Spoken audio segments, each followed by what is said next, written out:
Hi అండి. Happy Sunday. అందరూ ఎలా ఉన్నారు? లంచ్ అయిపోయిందా? మా లంచ్ అయితే ఇప్పుడే అయిపోయిందండి.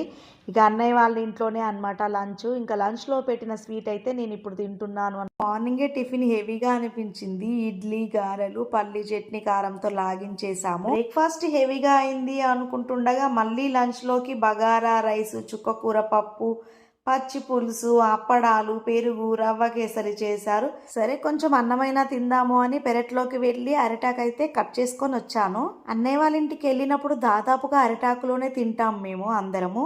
ఆకులో అయితే వదిన చేసిన వంటలతో పాటు ఇంట్లో కాసిన అరటి పండ్లు, జామ పండ్లు, ఇంట్లో చేసిన చెక్కలు, సున్నుండలు కూడా వడ్డించేసింది.